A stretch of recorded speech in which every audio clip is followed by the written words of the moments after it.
എല്ലാ കൂട്ടുകാർക്കും നമസ്കാരം. നമ്മുടെ പുതിയ വീഡിയോയിലേക്ക് സ്വാഗതം. ഇന്നത്തെ വീഡിയോ കാറ്ററിംഗ് സ്പെഷ്യൽ വളരെ രുചികരമായിട്ട് തന്നെ തയ്യാറാക്കി എടുത്തിട്ടുള്ള തനിനാടൻ കോഴിക്കറിയാണ്. ഇന്ന് എനിക്കൊരു 4 കിലോ ചിക്കൻ കറിക്ക് ഓർഡർ ഉണ്ടായിരുന്നു. ആ ഒരു കറിയാണ് കേട്ടോ നിങ്ങൾക്ക് വേണ്ടിയിട്ട് ഇന്ന് കാണിച്ചു തരുന്നത്. ഈ ഒരു കറി 20 പേർക്ക് സെർവ് ചെയ്യാൻ പറ്റുന്ന അളവുണ്ട്. വളരെ സ്വാദിഷ്ടമാണ്. കറി കഴിക്കാനായിട്ടും ഉണ്ടാക്കിയെടുക്കാനാണെങ്കിലോ വളരെ എളുപ്പവുമാണ്. എത്ര കഴിച്ചാലും മടുക്കില്ല ഈ ഒരു കറിയുടെ സ്വാദ്. ഇതുവരെയും ഇതുപോലെ ഒരു കറി നിങ്ങൾ തയ്യാറാക്കി നോക്കിയിട്ടില്ലെങ്കിൽ തീർച്ചയായിട്ടും നമ്മുടെ ഈ ഒരു വീഡിയോ കണ്ട് ഒന്ന് തയ്യാറാക്കി നോക്കാൻ മറക്കല്ലേ. അതുപോലെ വീഡിയോ കാണുമ്പോൾ നിങ്ങൾക്ക് ഇഷ്ടപ്പെടുവാണെങ്കിൽ തീർച്ചയായിട്ടും നിങ്ങളുടെ വിലയേറിയ ലൈക്കുകൾ തരാനോ, ആദ്യമായിട്ടാണ് നമ്മുടെ വീഡിയോ കാണുന്നതെങ്കിൽ നമ്മുടെ പേജ് ഒന്ന് ഫോളോ ചെയ്ത് നമ്മുടെ ഫാമിലിയിൽ മെമ്പറാകാനും മറക്കല്ലേ.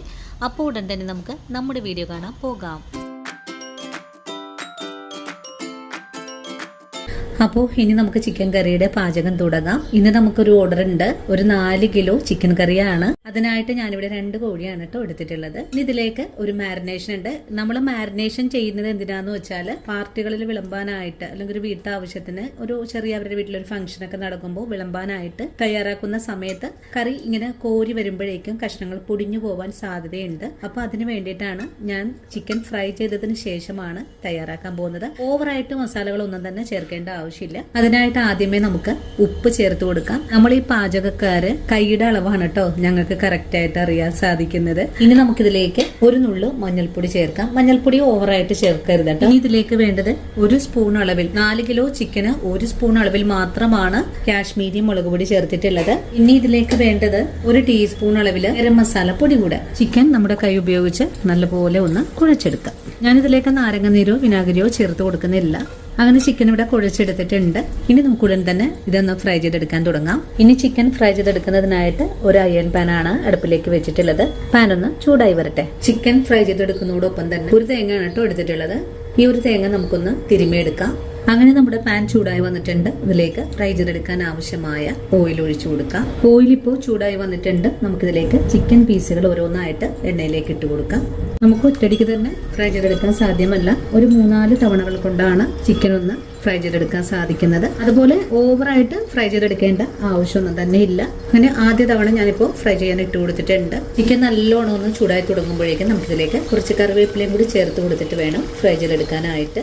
ഇപ്പോൾ നമ്മുടെ ചിക്കൻ ഒരു വശം പാകമായി വന്നിട്ടുണ്ട്. ഇനി നമുക്കിതൊന്ന് മറിച്ചിട്ട് കൊടുക്കാം. നമ്മൾ ഓവറായിട്ട് മസാല ഒന്നും തന്നെ ചേർത്തിട്ടില്ല. മസാലകൾ അധികം കരിയാതെ തന്നെ നമുക്ക് ഫ്രൈ ചെയ്തെടുക്കാൻ സാധിക്കുന്നതാണ്. ആദ്യം ഫ്രൈ ചെയ്യാനിട്ട ചിക്കൻ ഇവിടെ മുരിഞ്ഞു വന്നിട്ടുണ്ട്.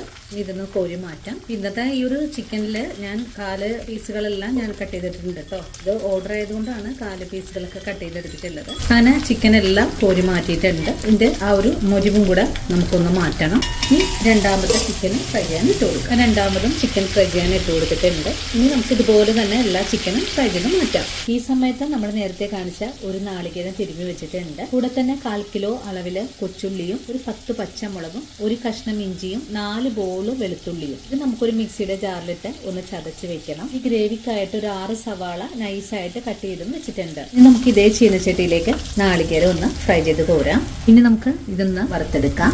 ഈ ഒരു മസാല എല്ലാം കരിയുവാണെങ്കിൽ ഇതേ ഒരു ഗ്രേവിയിലേക്ക് ഇട്ട് കൊടുക്കരുത്. നമ്മുടെ എണ്ണ ഇപ്പോൾ ഒരു കരി പോലും കരിയാതെ ഉള്ളത് കൊണ്ടാണ് ഞാൻ ഇതുപോലെ ഇട്ട് കൊടുത്തിട്ടുള്ളത്. ഇനി നല്ല മൊരിയിച്ച് തന്നെ നമുക്ക് ഈ നാളികേരം ഒന്ന് വറുത്തെടുക്കാം. നാളികേരം ഇപ്പോൾ ചൂടായി തുടങ്ങിയിട്ടുണ്ട്. ഇനി നമുക്കിതിലേക്ക് കുറച്ച് മസാലകൾ ചേർക്കാം. 2 ടീസ്പൂൺ അളവില് കുരുമുളക്, 2 ടീസ്പൂൺ അളവിൽ തന്നെ പെരിഞ്ചീരകം കൂടെ ചേർക്കാം. ഇനി ഇതുകൂടെ ചേർത്തൊന്ന് വറുത്തെടുക്കാം. 5 ഏലക്ക കൂടെ നമുക്കിതിലേക്ക് ചേർക്കാം. കൂടെ തന്നെ ഒരു പിടി കറിവേപ്പിലയും കൂടെ വീണ്ടും നല്ലോണം ഇളക്കി മുരിയിച്ചെടുക്കാം. നാളികേരം നല്ല സ്വർണ്ണ നിറത്തിലേക്ക് ആയി വരണം. അതുവരെയാണ് നമുക്ക് വറുത്തെടുക്കേണ്ടത്. ഇത് നമ്മുടെ ചിക്കൻ കറിയുടെ ഗ്രേവി നല്ല കൊഴുപ്പുള്ളതാക്കാനും വേണ്ടിയിട്ടാണ്. ഇപ്പോൾ നമ്മുടെ നാളികേരം നല്ലോണം ഒന്ന് മുരിഞ്ഞു വന്നിട്ടുണ്ട്. ഈ ഒരു സമയത്ത് ഫ്ലെയിം അങ്ങ് കുറച്ച് വെച്ച് കൊടുക്കാം. കുറച്ച് വെച്ച് കൊടുത്തതിന് ശേഷം നമുക്കിതിലേക്ക് 1 സ്പൂൺ അളവില് കാശ്മീരി മുളക് പൊടി ചേർക്കാം. ഇനി ഉടൻ തന്നെ ഫ്ലെയിം ഓഫ് ചെയ്ത് കൊടുക്കാം. അതിനുശേഷം ഇതെല്ലാം കൂട്ടി യോജിപ്പിച്ച് ഇളക്കി കൊടുക്കാം. അങ്ങനെ നമ്മുടെ നാളികേരം നല്ല ഫ്രൈ ആക്കി ഇവിടെ എടുത്തിട്ടുണ്ട്. ഇതുപോലെ ഉള്ള പരുവത്തിനാണ് ആക്കി എടുത്തിട്ടുള്ളത്.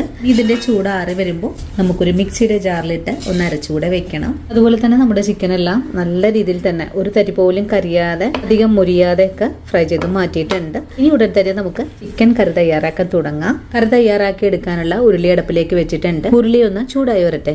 ഇപ്പോൾ നമ്മുടെ ഉരുളി ചൂടായി വന്നിട്ടുണ്ട്. ഇതിലേക്ക് കുറച്ച് വെളിച്ചെണ്ണ ഒഴിച്ചു കൊടുക്കാം. ഇനി ചൂടായ വെളിച്ചെണ്ണയിലേക്ക് ചതച്ച ചേരുവകൾ ചേർക്കാം. ഇഞ്ചി, വെളുത്തുള്ളി, പച്ചമുളക്. നമുക്കിതൊന്ന് മുരിയിച്ചെടുക്കാം. ഇപ്പോൾ നമ്മുടെ ഇഞ്ചിയും വെളുത്തുള്ളി ഉള്ളിയൊക്കെ ഒന്ന് മുരിഞ്ഞു വന്നിട്ടുണ്ട്. ഇനി നമുക്കിതിലേക്ക് സവാള കട്ട് ചെയ്തത് ചേർക്കാം. സവാള ചേർത്തിട്ട് ഇതെല്ലാം കൂട്ടിച്ചേർത്ത് ഒന്ന് ഇളക്കി കൊടുക്കാം. സവാള നല്ലപോലെ ഒന്ന് മുരിഞ്ഞു കിട്ടണം, അതുവരെയാണ് നമുക്ക് വഴറ്റിയെടുക്കേണ്ടത്. സവാള ഒന്ന് മുരിഞ്ഞു തുടങ്ങുമ്പോഴേക്കും നമ്മൾ നേരത്തെ കാണിച്ച കൊച്ചുള്ളി ചതച്ചത് കൂടെ ഇതിലേക്ക് ചേർത്ത് വഴറ്റണം. ഇപ്പോൾ നമ്മുടെ സവാള ഒന്ന് ചെറുതായിട്ടൊക്കെ ഒന്ന് സോഫ്റ്റായി വാടി വന്നിട്ടുണ്ട്. ഈ ഒരു പാകമായാൽ പിന്നെ നമുക്കിതിലേക്ക് നമ്മൾ നേരത്തെ കാണിച്ച കൊച്ചുള്ളി ചതച്ചത് കൂടെ ചേർക്കാം. വീണ്ടും ഇതെല്ലാം കൂട്ടിയോജിപ്പിച്ച് ഒന്നിളക്കി കൊടുക്കാം. സവാളയൊക്കെ പെട്ടെന്നൊന്ന് വഴണ്ട് കിട്ടാനായിട്ട് നമുക്ക് കുറച്ച് ഉപ്പ് ചേർക്കണം. നമ്മൾ ചിക്കൻ മാരിനേറ്റ് ചെയ്തപ്പോൾ ഉപ്പ് ചേർത്തിട്ടുണ്ട്, അതുകൊണ്ട് കുറച്ച് അളവിൽ മാത്രം ചേർത്ത് കൊടുത്താൽ മതിയാകും.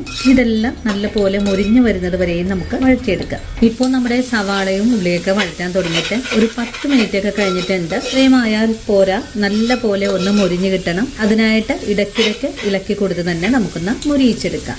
ഈ ഒരു സമയത്ത് കറിക്ക് ആവശ്യമായ മസാലപ്പൊടികൾ നമുക്കൊന്ന് എടുത്ത് വെക്കണം. ഇതിനായിട്ട് 2 ടീസ്പൂൺ അളവില് എരിവെള്ള മുളക് പൊടി 2 ടീസ്പൂൺ ആണ് എടുത്തിട്ടുള്ളത്. 4 സ്പൂൺ 40 മില്ലിഗ്രാം അളവില് ചിക്കൻ മസാലപ്പൊടി, 1 ടേബിൾ സ്പൂൺ 15 മില്ലിഗ്രാം അളവില് ഗരം മസാലപ്പൊടി, ഇത് നമ്മുടെ സ്പെഷ്യൽ മസാലയാണ്. പിന്നെ 1 ടേബിൾ സ്പൂൺ അളവില് മല്ലിപ്പൊടിയും 1/4 ടീസ്പൂൺ അളവില് മഞ്ഞൾപ്പൊടിയും എടുത്തിട്ടുണ്ട്. സ്പൂൺ അളവ് എന്ന് പറഞ്ഞാൽ 10 മില്ലിഗ്രാം ആണ്. ടീസ്പൂൺ എന്ന് പറഞ്ഞാൽ 5 മില്ലിഗ്രാം ആണ്.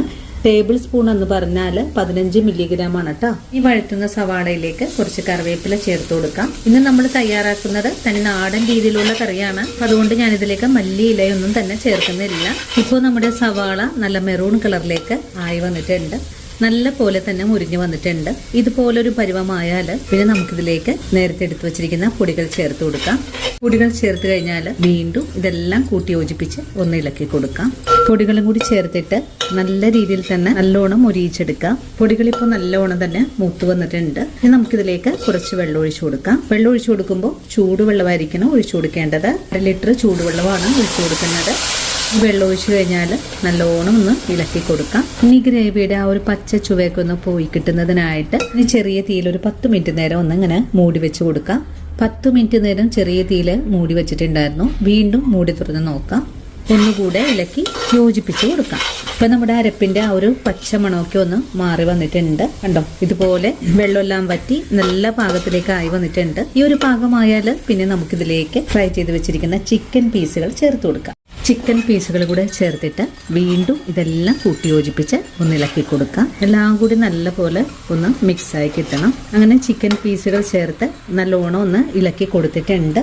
കഴിഞ്ഞാൽ പിന്നെ ചിക്കൻ ഫ്രൈ ചെയ്ത പാത്രത്തിൽ 1 കപ്പ് വെള്ളം കൂടെ ഒഴിച്ചു കൊടുക്കാം. വെള്ളം കൂടെ ഒഴിച്ചു കഴിഞ്ഞാൽ വീണ്ടും ഇതെല്ലാം കൂട്ടി യോജിപ്പിച്ച് ഒന്ന് ഇളക്കി കൊടുക്കാം. ഇനി ഗ്രേവിയിൽ കിടന്ന് ചിക്കൻ പീസുകൾ ഒന്ന് വെന്ത് കിട്ടണം. നമുക്ക് ഗ്രേവി ഇപ്പോൾ നല്ല കട്ടിയായിട്ടാണ് ഇരിക്കുന്നത്, കുറച്ചുകൂടെ ഗ്രേവിയുടെ ആവശ്യമുണ്ട്. അതിനായിട്ട് നമുക്ക് കുറച്ചുകൂടെ വെള്ളം ഒഴിച്ചു കൊടുക്കാം. വെള്ളം ഒഴിച്ചു കൊടുക്കുമ്പോൾ ചൂടുവെള്ളമായിരിക്കണം ഒഴിച്ചു കൊടുക്കേണ്ടത്. വെള്ളവും കൂടി ഒഴിച്ചു കൊടുത്തപ്പോൾ നമ്മുടെ കഷ്ണങ്ങൾ വീണ്ടും തിളച്ചു തുടങ്ങിയിട്ടുണ്ട്.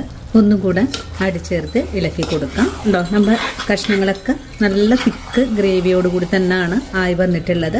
പിന്നെ നമുക്ക് കുറച്ചുകൂടെ വെള്ളം ഒഴിച്ചു കൊടുക്കാം. നമ്മുടെ ഗ്രേവിയുടെ കട്ടിക്കനുസരിച്ചിട്ടുള്ള വെള്ളം ഒഴിച്ചു കൊടുക്കാവുന്നതാണ്. മൊത്തം ഞാനിപ്പോൾ 1 ലിറ്റർ വെള്ളമാണ് ഒഴിച്ചു കൊടുത്തിട്ടുള്ളത്. ഇനി നമുക്കൊന്നും കൂടെ ഇളക്കി യോജിപ്പിച്ചു കൊടുക്കാം. ഇനി അധികം കുത്തി ഇളക്കി കൊടുക്കരുത്, കാരണം കഷ്ണങ്ങളൊന്നും പൊടിഞ്ഞു പോവാനൊക്കെ സാധ്യത കൂടുതലാണ്. ഈ ഒരു സമയത്ത് നമ്മുടെ കറിയുടെ ഉപ്പ് പാകമൊക്കെ നോക്കാവുന്നതാണ്. ഉപ്പ് പോരായ്മ ഉണ്ടെങ്കിൽ കുറച്ചുകൂടെ ഉപ്പ് ചേർക്കാം. ഈ ഒരു സമയത്ത് നമ്മൾ വറുത്തെടുത്ത് വെച്ചിട്ട് ഗ്രേവി കൂടെ ഇതിലേക്ക് ഒഴിച്ചു കൊടുക്കാം. അതിനുശേഷം മിക്സിയുടെ ജാറ് കഴിയിട്ട് കുറച്ചുകൂടെ വെള്ളം ഒഴിച്ചു കൊടുക്കാം. ഇനി ചെറുതായിട്ടൊന്ന് ഇളക്കി യോജിപ്പിച്ച് കൊടുക്കാം. ഇപ്പോൾ നിങ്ങൾക്ക് കാണാലോ, കഷ്ണങ്ങൾക്ക് ആവശ്യമായ നല്ലൊരു ഗ്രേവിയാണ് നമുക്കിവിടെ കിട്ടിയിട്ടുള്ളത്. ഇനി ചെറിയ തീയിൽ ഒരു 5 മിനിറ്റ് നേരം ഇതുപോലെ നമുക്കൊന്ന് വെച്ചു കൊടുക്കാം.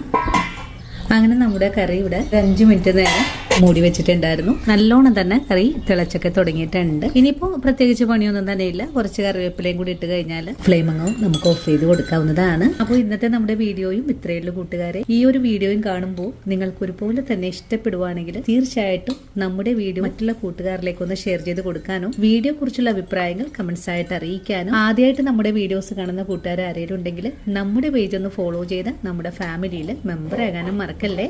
അപ്പോൾ ഇനിയും നല്ലൊരു വീഡിയോ ആയിട്ട് നാളെ കാണാം. അതുവരെ ഒത്തിരി സ്നേഹത്തോടെ വീണ്ടും കാത്തിരിക്കുക.